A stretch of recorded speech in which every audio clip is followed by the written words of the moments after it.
Our guest speaker today will be introduced by Professor Eitan Shamir, who is the director of the Begin Sadat Center for Strategic Studies, an associate professor of political science at Bar-Ilan University, and a coordinator, Israel coordinator of the Mackinder Forum. Eitan, please introduce our guest speaker. Yeah, okay. Just checking I'm not on mute. Everyone can hear me well? It's my pleasure and honor to present Professor David Betz. Professor David Betz is a native Canadian, and he did his PhD in Glasgow, and he's a full professor at King's College. I think he joined in 2002. Since then, he published extensively on warfare, counterinsurgency, and cybersecurity. In 2011, Betz argued that concerns about cyber warfare had close relation to the alarmism found in military circles over aviation a century earlier in cyber war. Cyber war is not coming. This is the title of the book, Cyber War is Not Coming. I think since then his argument was proven much to be true. In his other book, Carnage and Connectivity, Betz analyzed the impact of global connectivity on military power. In 2017, he co-authored Putting the Strategy Back into Strategic Communications, advocating for a more robust strategic foundation in communications theory. Since then, Betz has published on Civil War Comes to the West in Military Magazine in 2022, which relied on comparative analysis, drew on the work of other experts in the field, and applied his insight to Europe and North America in an age of growing racial and public polarization. I will read to you one of the commentators who wrote in the European Conservative that David Betz's work, what makes his warnings especially chilling is that he delivers them calmly, driven by data, logical analysis. He is the furthest thing from a wide-eyed apocalypse shouting on a street corner. And I think that's very much characterized David. On a personal note, I would say that David was my supervisor in King's College, and he did a terrific job bringing me from start to end, all the way through. And since then, I know he's done a terrific job with many other PhD students that published their work, and their work became very important works in the field of war studies. So David, happy to have you here, if I can say, and the floor is yours. Okay, thank you very much, Eitan and Len, for the invitation. I'm glad to be here and to see a few familiar faces and to meet some new people. So thanks very much for that. I'm going to be speaking today mainly about Britain, not because I think there's anything special about it. What is happening here is also happening in France, in Spain, Germany, probably also Belgium, certainly Ireland and other countries. I suspect many Americans will recognize familiar patterns also, if in a somewhat different context. I mean, I can see just over Ike's right shoulder, or just to his right shoulder, Civil War comes, what is it? The Coming Civil War, I forget the title of it. But clearly it is an issue which is apparent for somewhat different reasons than Europeans, but also to Americans. Everyone knows that the first shot of the American Civil War was the Confederate bombardment of Fort Sumter in Charleston Harbor on the 12th of April, 1861. But unless a scene setting, no good historian starts a chronicle of the Civil War with that on that day. And that is because while Civil War kind of erupt in sudden thunder, their causes are decades-long fissures, economic, cultural, and moral, that erode a country's sinews over a long period before the fighting begins. The United Kingdom, in my view, today teeters on a similar precipice, and people recognize this. An August 2024 poll found that 31% of Britons thought that civil war was likely or very likely in the next 10 years. And that's a pretty grim statistic, made grimmer still by poll findings in the summer of 2025, that over 80% of the country thought that, it was in a, quote, dire state, with 60% agreeing that the situation could only get worse, which leads me to surmise that if you were to ask the same question that was done in August 2024 about people's feelings about the potential of civil war, I'd be astonished if the number that came out was not greater than 31%. Civil war is in the air, and that ought to be no surprise because all of its classical indicators are quite visibly present and actually rapidly worsening. We have factionalism of an explicitly sectarian variety. We have the downgrading of shared narratives, and we have the collapse of institutional legitimacy. That last thing is terribly important because that is the quality of government which, above all, marks the difference between a functioning state and a failed one. Compounding this, three traditional bulwarks against such a calamity, which I would say are economic prosperity, a culture of obedience, and elite cohesion and competence, are crumbling very visibly before our eyes. I'm sorry to say that there is a great deal of academic and elite denial of the genuine state of affairs. Partly, I think that this is a result of normalcy bias and a certain lack of imagination, a tendency to consider civil wars as a phenomenon which occurs in hot and dusty places amongst brown people and not in cool, formerly wealthy places such as Britain and elsewhere.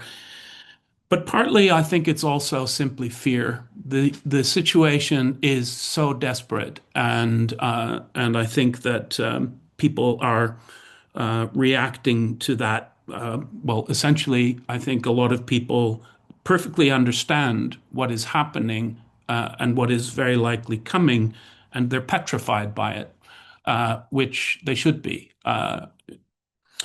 The home truth about civil war in Britain is that we've already missed nearly all the off-ramps to avoid one.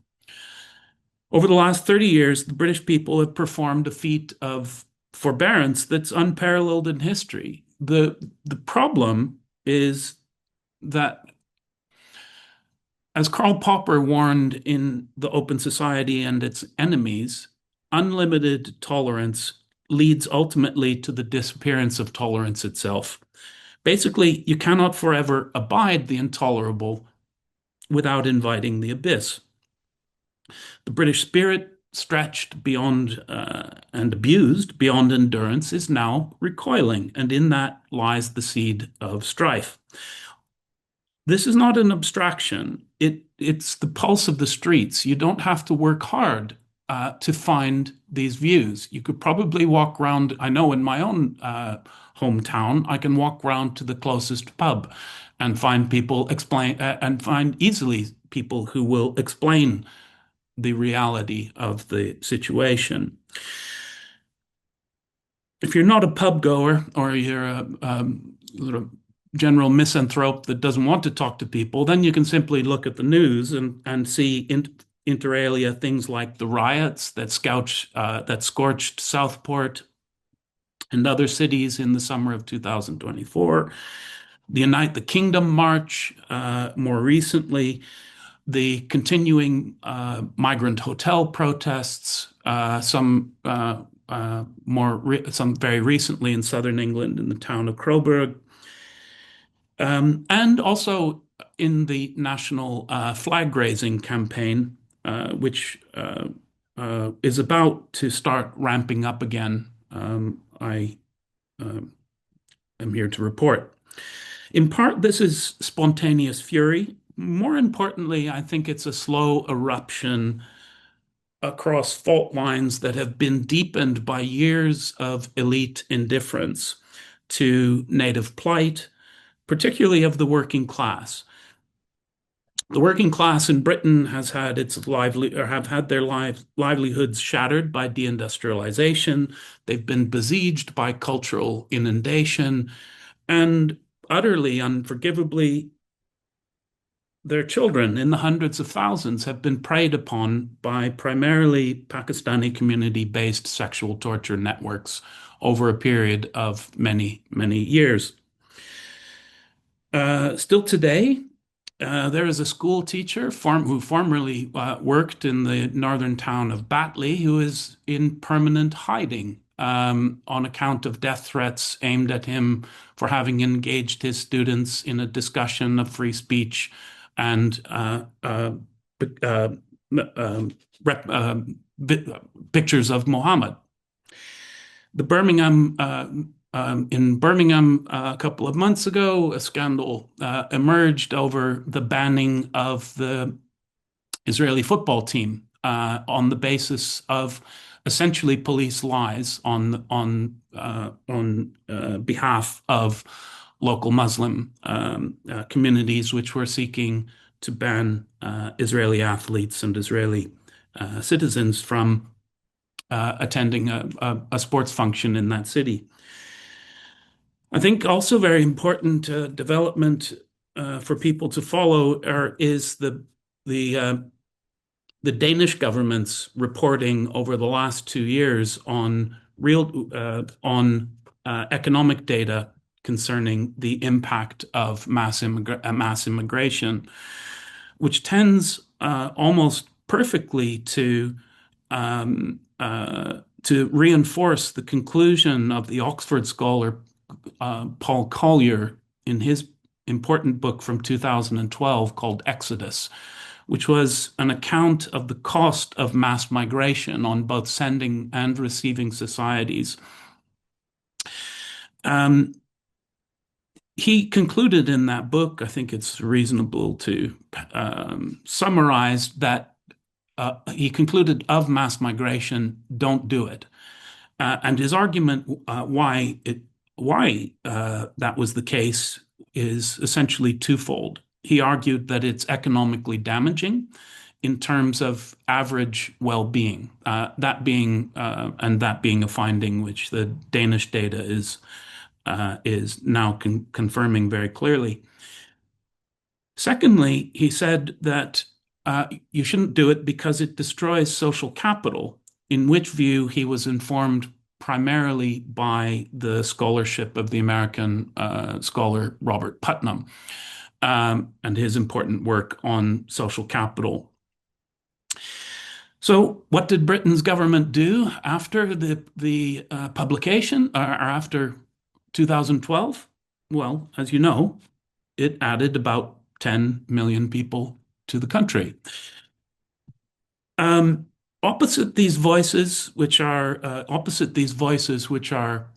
these frustrated voices complaining about what is being done to them. Actually, complaining is putting it mildly. They are increasingly accusing their own elite of having betrayed them and betrayed the country.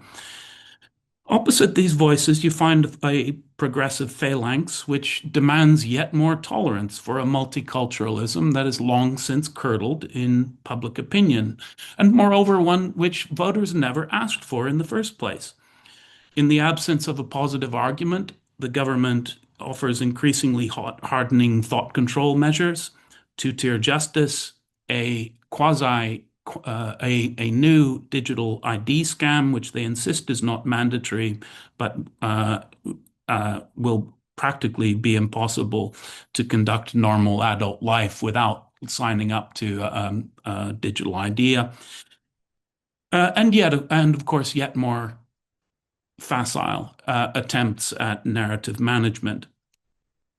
Britain, as the US State Department pointed out a couple of months ago, leads the world by a large margin in speech enforcement, which is saying something for the home of free speech, or the former home of free speech.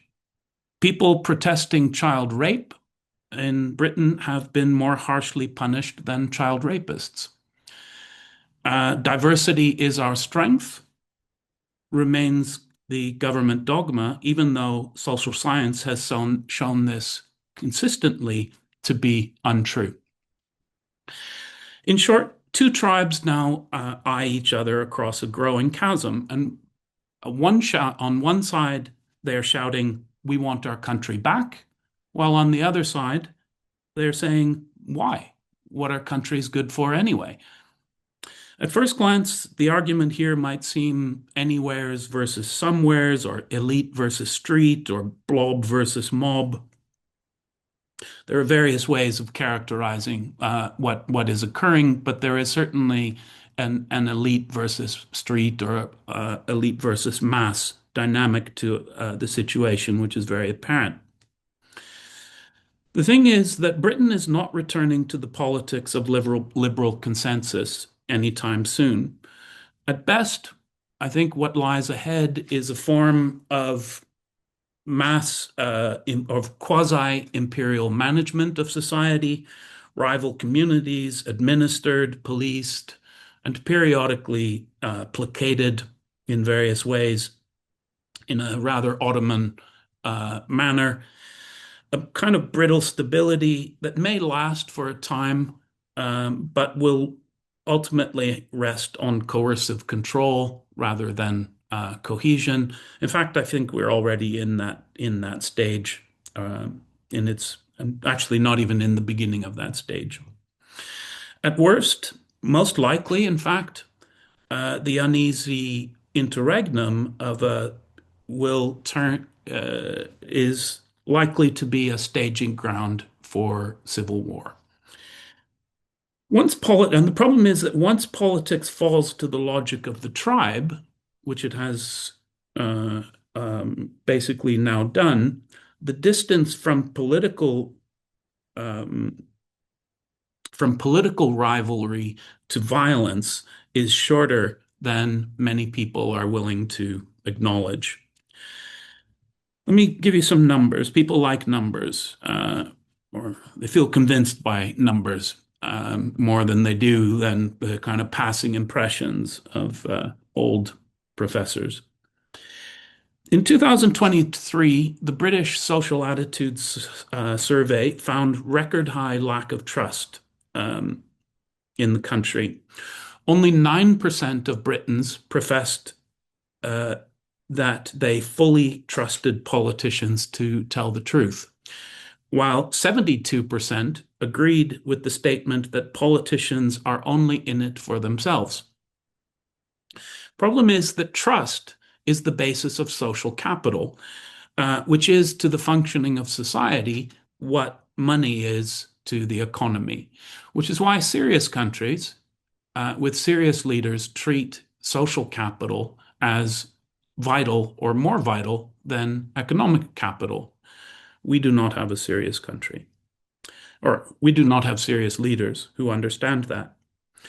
The 2023-24 Hansard Society audit of political engagement found that 53% of respondents agreed with the statement that voting makes no difference to who is in power. And they blamed things like broken promises and elite disconnect for that striking finding. In The Anatomy of a Revolution, Crane Brinton described how regimes falter when the public mood sours into cynicism. That voting doesn't matter because on any issue in which there is disagreement between elite and street is more than cynical. It's worse than cynical. And it's worse than cynical because it's the truth. We know that it is the truth when we look at research like that done by the American scholars Martin Gillens and Benjamin Page, who studied American policy issues between 1981 and 2002, where they looked at something around 3,000 policy areas or 3,000 cases of policy where public mass opinion differed from elite opinion. And what they discovered was that the public has virtually no independent influence on outcomes when that is the case, because elite opinion wins out almost 100% of the time. So it's a grim picture. Sometimes I think people, sometimes I know, in fact, I don't think it, people say that I am too pessimistic or perhaps overreacting or exaggerating. In anticipation of such remarks, I'll just say that everything I've just told you in terms of numbers emerges from places like the Office of National Statistics Trust in Government series, which is hardly is an impeccable source. The Commons Library research on political disengagement, i.e., the government's own research arm, and very reputable academic work, things like my own institution's Policy Institute and its work on trust, as well as a range of established scholars. You don't get much more established, for example, than Robert Putnam, who is arguably the godfather of modern sociology, or Paul Collier, for that matter, who is one of the foremost experts on a range of things, including development and the causation of civil wars. More than any other issue, policy on immigration exposes the depth and breadth of the canyon between governments and the governed. Since 1945, both the Conservative and the Labour parties have repeatedly promised in their election manifestos to deliver only managed and controlled immigration, such as, think, for example, as about the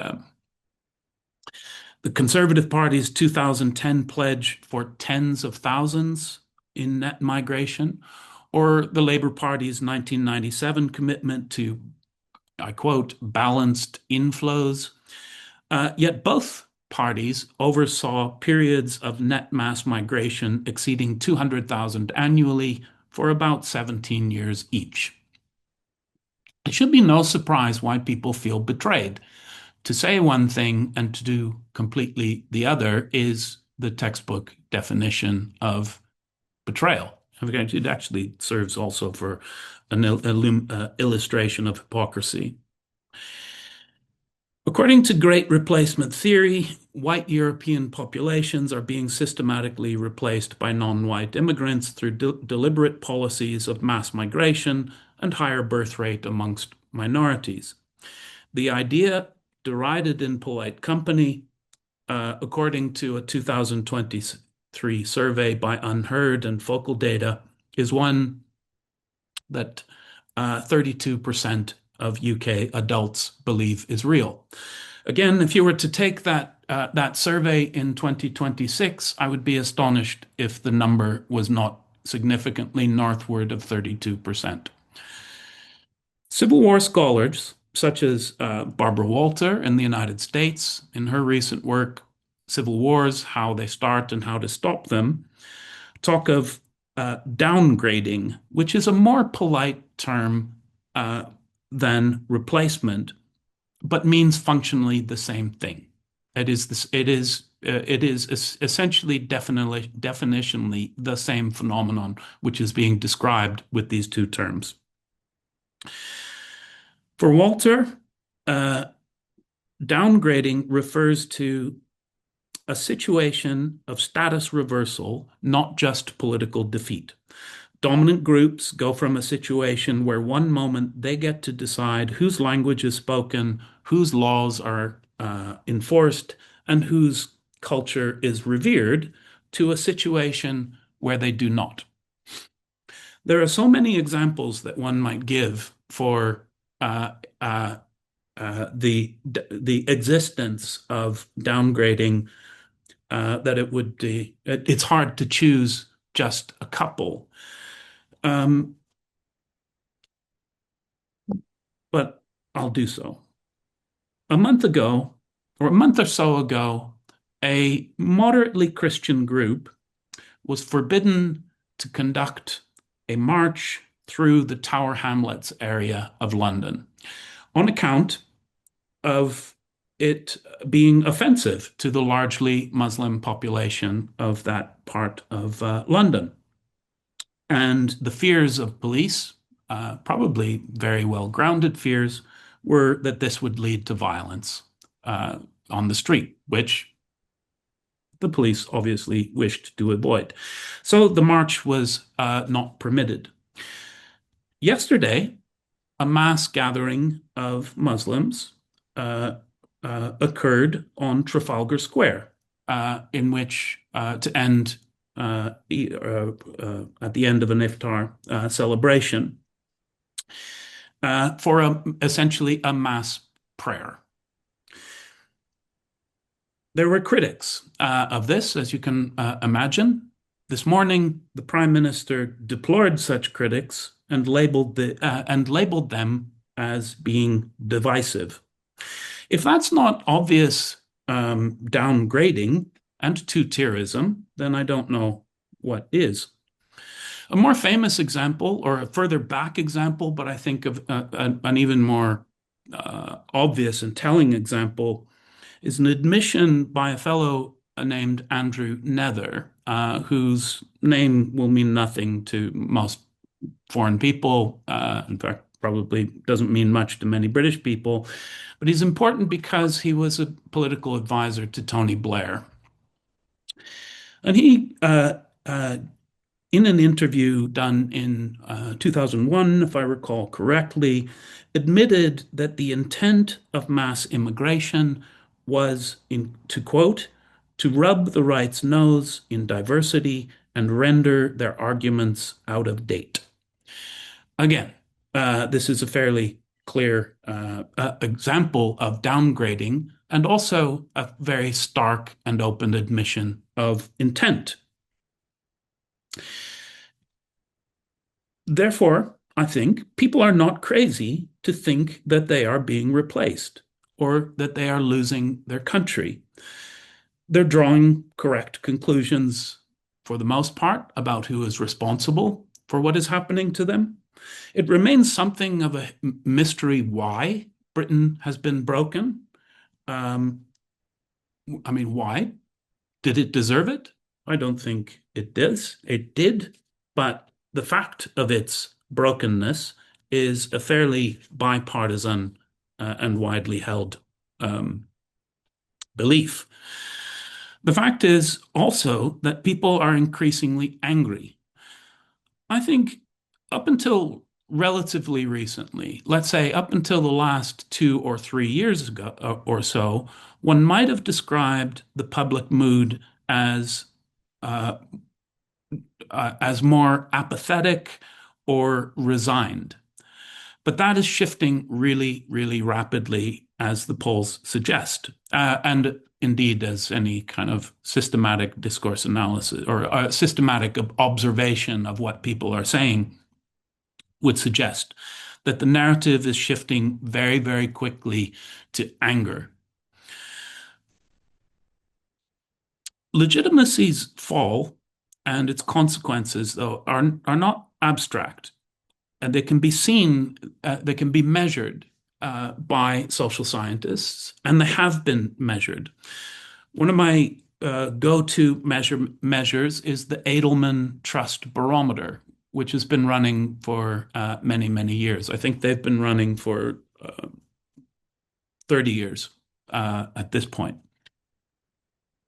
The Edelman Trust Barometer found in 2025 that 6 out of 10 UK adults between the ages of 18 and 34 approve of various forms of what they called hostile activism in order to drive change. 17% of respondents in that age group approved of the use of physical violence in order to drive change.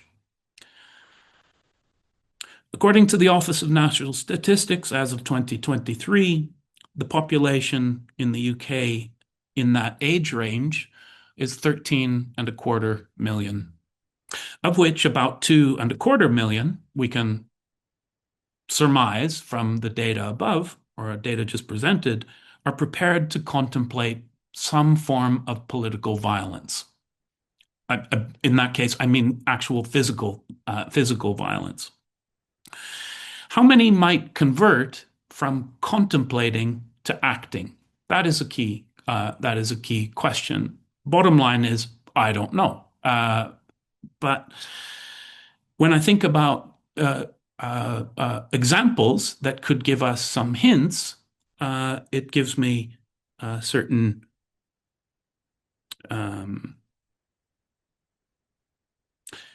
sense of alarm.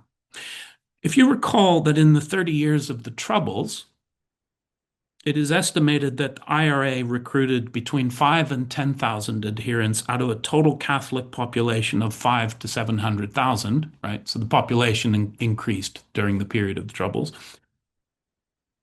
Now consider the finding of the polling group More in Common, again, very reputable organization, certainly not right-wing, in their summer to 2025 report entitled Shattered Britain.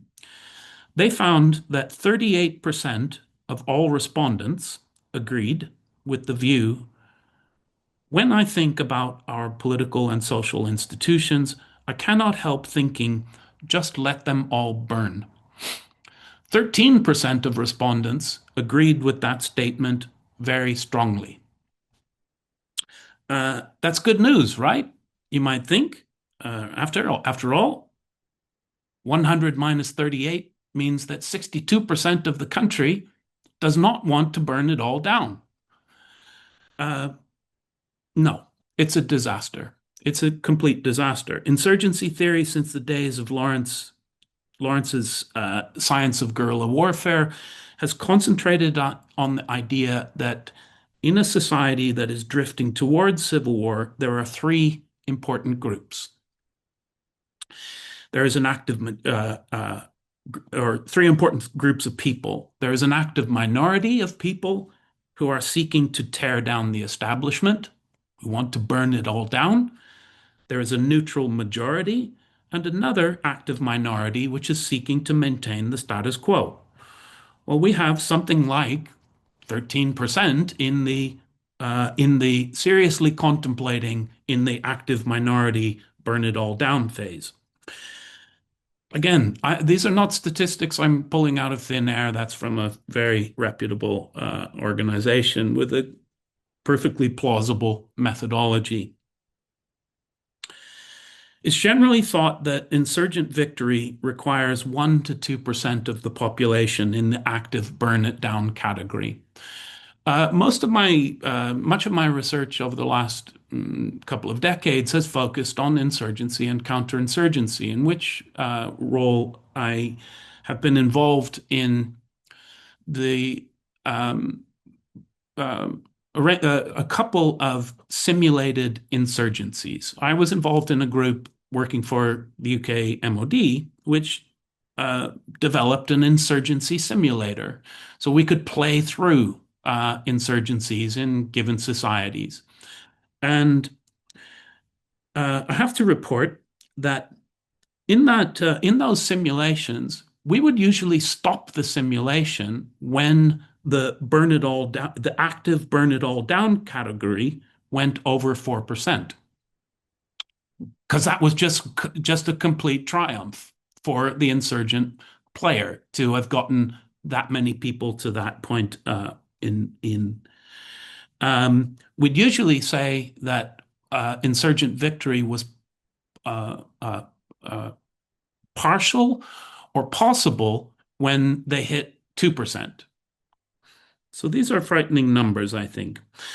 The bottom line is a society in which normal politics ceases to function, which is, I think, a reasonable conclusion to draw about this one, is not so much ungoverned as it is governed by extremes. Here's the basic problem then. The political system is too ill to cure itself. The mainstream parties are not to judge from their own polling and research up to the task, even if they're interested in doing it, which is also not very clear. We have a challenger party in the case of reform, which is dominating opinion polling on voting intention currently. But unfortunately, I would suggest that reform is unlikely to do very much to forestall the trends towards conflict, which I'm describing. Instead, to judge from its recent behavior, it seems intent more or less on turning itself into the Conservative Party Mark II. Why is this so important? I think it's important because of the impact, because of the role played in societal breakdown in other historical instances, in other places, by a mood of defeated expectation. Defeated expectation is a really powerful cause of civil conflict. The basic problem is that governments cannot consistently fail to live up to their end of the social contract without breaking the social contract.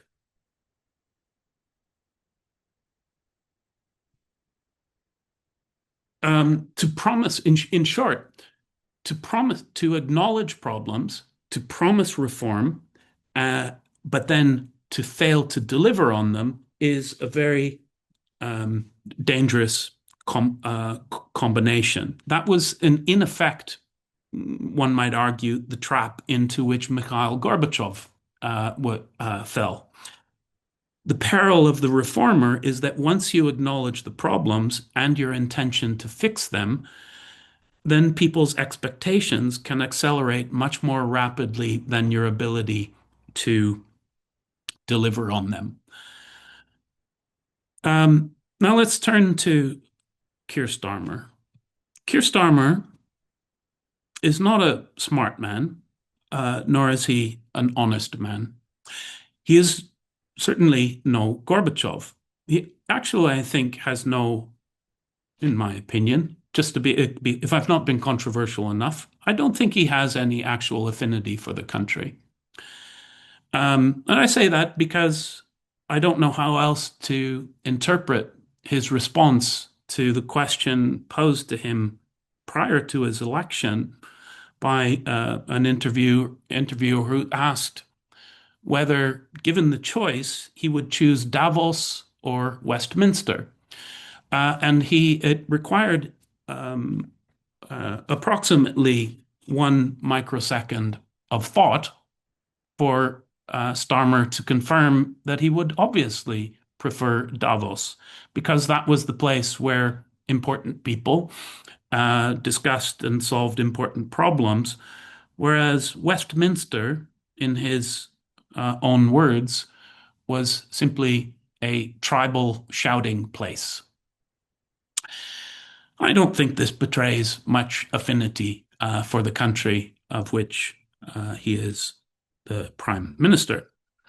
Anyway, so as I said, I don't think he's particularly competent nor honest, but he does, as he demonstrated in his speech to the Global Progress Action Conference a few months ago, occasionally erupt in moments of clarity.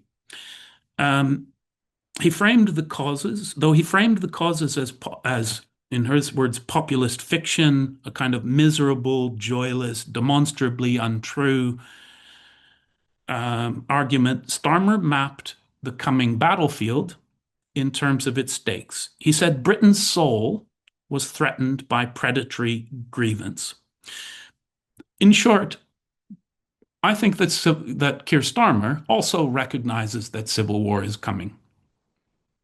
It's the most plausible way of interpreting the meaning of his own words and actions. In his telling, moreover, the belligerents have crystallized. On one side, there's the populist, bigoted, reformist horde. On the other, their enemies, at which point in his speech he pointed to himself and said, "That's us, by the way." looking to his audience like a man about to get into a bar fight would look to his friends wondering, are you going to back me up? This kind of rhetoric betrays the classic distortions on leadership caused by fear, in my opinion. The first is tunnel vision. Under condition of fear, leaders tend to suffer from tunnel vision, which causes them to double down on failed orthodoxy and failed policy. In this case, the Prime Minister's pledge for patriotic renewal is essentially not much more than entrenchment of multicultural dogma. Again, just watch his performance in Parliament today, talking about so-called British values, ignoring the caution that imposed pluralism simply ignites backlash. The public, as I've mentioned, as measured by its voting intention, is clearly signaling that it thinks it's getting a raw deal and they don't want any more of it. The second thing, classic distortion of fear on leadership, is bias amplification. In this case, when Starmer demonizes populism as lies and refers to an industrialized infrastructure of grievance, I have to admit, at this point in his speech, I thought, is he talking about me? But I think actually he was talking about Elon Musk. This is just more reverberation in the progressive echo chamber. Let's call it what it is. In such view, there are no true dissenters to the liberal consensus. There are just a bunch of vandals. Flag-waving Britons who are marching in London are characterized not as real patriots, but as a kind of bigoted mob or so-called plastic patriots. The final warning sign of petrification in leadership is cognitive overload. And here I think that we see this in a combination of repression, of two-tier justice, and then, frankly, rather stomach-turningly insincere flag-waving by dyed-in-the-wool post-nationalists is redolent to me of nothing so much as late stage East European Sovietism, in the sense that nothing works and everybody knows it, and no one knows it better than those in government. Which is why, indeed, Starmer has admitted as much in a recent complaint where he spoke of his personal frustration at pulling levers of government only to discover that they didn't actually do anything. Well, I think that's enough about Starmer. I mean, it's questionable whether he's going to survive the next 6 months anyway. Unfortunately, the most likely replacement is at least as vacuous as him. So coming towards a conclusion, or really in conclusion, in Britain today, tolerance has been stretched nearly to translucence, and revealing in that stretching the intolerable beneath. Popper's ghost, which I mentioned earlier, whispers, and it is whispering, end this, or it is going to end us. Civil war is beckoning, not as inevitability, but a very high probability. Unless, improbably, leaders heed people's plea for restoration, then the clock is going to tick down and the aisles will fracture. So let's sum up. There are three main drivers when it comes to civil war. Factionalism, especially polar factionalism, of an ethnic identity type. We have that. We have all of that. We have overtly Muslim parties in Parliament, or Gaza MPs effectively in Parliament, clearly serving factional interests. The third rail of British politics, of British political discourse, is still the overt discussion of or acceptance of British and especially in English indigeneity. But that dam has broken now. It's broken most obviously with the emergence of a new challenger party in the form of the Restore Party under Rupert Lowe, which is kind of leading the charge on this discourse change. In effect, what this represents is, I think, is the long-feared arrival of the recognition or the acceptance on the part of the native British population that they must play the identity politics game because that's the only political game in town. Secondly, or a second major driver of civil war is this narrative of downgrading or replacement, which relates directly to what I was just saying about these new restorationist movements. This narrative of downgrading has quite obviously taken root in public consciousness. It's not an extreme idea in the sense of being held by a small number of people. It is now fundamentally a mainstream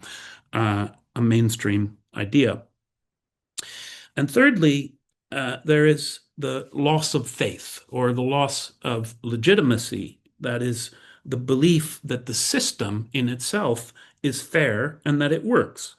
And that has collapsed for a majority of the population, which is why we get poll findings of a majority of the population saying they believe that voting doesn't matter. The most commonly stated political attitude throughout much of the Western world, but certainly according to polls in the UK, is not left or right specifically, but that voting doesn't matter. That's very dangerous, to say the least. On the other hand, there are three factors that tend to mitigate against the potential for civil war. Of these, the most important is money. Money, or simply wealth, is a key strength. In the literature on civil wars, it's generally regarded, although academics quibble over details, that civil wars are an affliction of poor countries, but not, although not the poorest ones, but that rich countries can avoid them. The mechanisms why this happens are fairly obvious at one level. Rich governments can afford to paper over cracks or contradictions in society essentially by paying people off. The Romans understood this, and every other government since has more or less understood something like it. People who are materially satisfied can be politically accepting, and that effectively, in fact, is the logic of the Chinese Communist Party in modern times and also. But Britain and effectively most, if not all, Western countries are not in good economic shape, to say the least, again. And the government does not have a lot of room left to maneuver financially. There isn't a large pot of money to spend except through borrowing, and there are increasing demands for or increased spending in other areas which are currently low spend, notably defense. A more subtle but profound truth, I think, is found in Paul Collier's work, which I mentioned earlier, which is that high trust societies can and usually do generate rich economies, but that low trust societies make poor economies, which is why Japan is a rich country despite being relatively resource poor, or actually not relatively, rather resource poor, which is why Britain traditionally has been a rich economy despite being relatively resource poor. In other words, it's social capital that determines economic capital and not the reverse. The second major bulwark against civil war is what I call a culture of obedience. In other words, basically, just a history of not revolting is also a powerful bulwark against civil war. Many people are skeptical of the thesis that I've presented primarily on this account.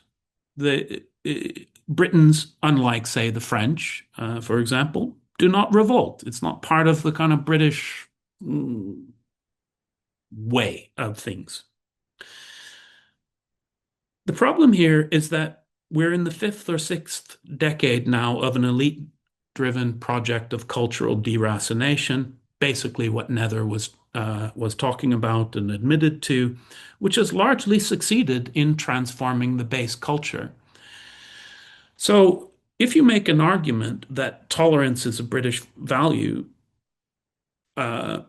indeed the ultimate British value, then you've made a political point, not a historically informed or valid one. Culture changes very rapidly, as we have seen. And to assume that obedience to authority has not also changed is wishful thinking. More likely, that baby was pitched with the bathwater also, along with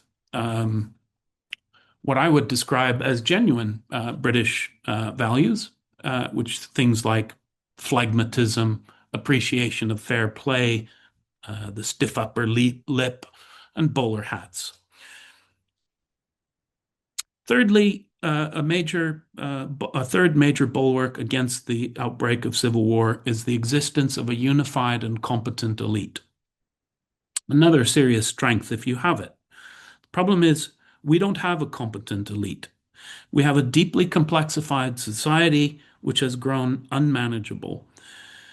And I don't think it's a very controversial statement, frankly, at this stage, to suggest that our elite lacks competency. But I'm prepared to take the slings and arrows which may come in the Q&A on that point. But I would say of our elite that it's not just not competent, it's also not unified. In fact, we can see it fracturing as evidenced by the arrival of so many new populist parties and movements, as well as in intra-party machinations. More important is that the elite is failing to reproduce itself in the sense that it creates many more young, ambitious, aspirant elites than it can actually absorb, which creates expectation gaps again, and makes and reinforces more grievance. You'll no doubt listeners will recognize there the theories of Peter Turchin, which have made a big impact on my thinking in that case. On top of all that, parts of the existing minor elite, or the managerial class, you might call them, are also increasingly defecting in the sense that they are departing from liberal consensus, but not necessarily openly. More commonly, what is occurring is a phenomenon sometimes called quiet quitting, where people simply continue to serve nominally in their appointed roles, but no longer exercise the kind of managerial discretion, initiative, and so on, which are actually required to make the system work. That actually was, above all, probably what killed the Soviet system, the inability or the quiet defection of its own managerial elite, who, fed up with policy, simply sat in place doing the absolute minimum until things fell apart. And well, it's kind of cliched at this point to end with this Yeats and the Second Coming and things fall apart, but there we are. Things do fall apart. The center can't hold, and it won't. And that's about all I have to say. I'm happy to take questions. Thank you so much for your talk.